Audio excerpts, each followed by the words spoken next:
Mga Marites! Ako na naman ito si Anton at naku ha mga Marites ha, pati ako na-excite sa blind item ko ngayon. Super bagong-bago ito pero hindi ito tungkol sa isang artista ha, pero dapat nyo itong malaman. Tungkol ito sa isang tanggapan ng gobyerno na ginawang sex den o ginawang motel ng dalawang empleyado nito. Nakakaloka, di ba? Nako, very recently nga lang ito nangyari. Actually ha, September 8 lang. O di ba? Very new. Mas bago pa kaysa sa jowa mo.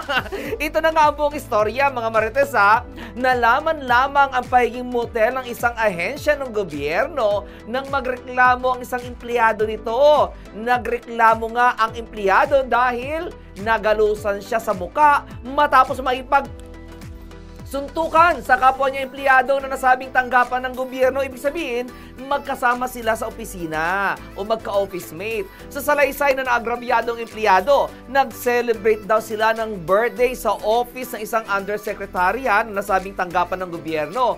At nung medyo lumalim-lalim na nga ang gabi at medyo tinatablan-tablan na ng alak ang lahat, lumabas daw muna siya para bumili ng bottled water.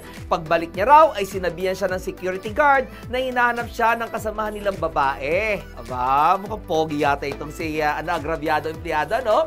Sinabi na naagrabyadong empleyado na ilang CR din ang pinasok niya pero hindi niya makita ang babaeng naghahanap sa kanya. Kaya't nagdesisyon siyang pasukin ang mga opisina ng mga secretary at undersecretary, kung saan sa isang opisina ng undersecretary ay nakita niya ang babaeng naghahanap sa kanya.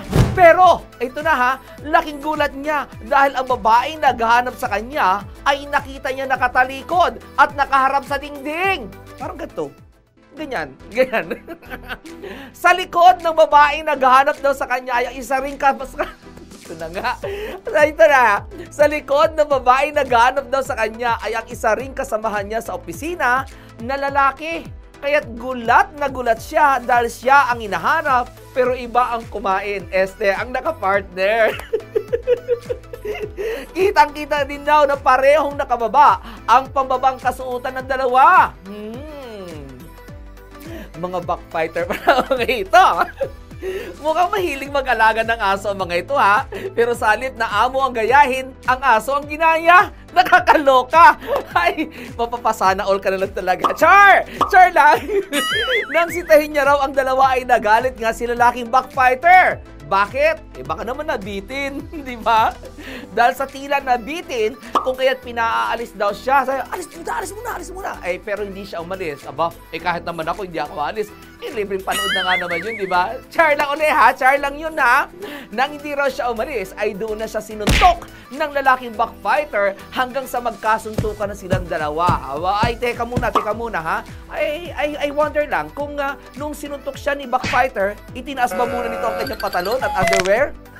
Basta, ang mga malinaw dito, nagsuntukan silang dalawa. At dahil medyo malaki si lalaking backfighter, kung kaya't nagkagalos-galos sila, lalo na itong naagrabyadong lalaki. Habang si babaeng nakatuwad sa pader, nakatalikod lang pala sa pader, ay inawan silang dalawa.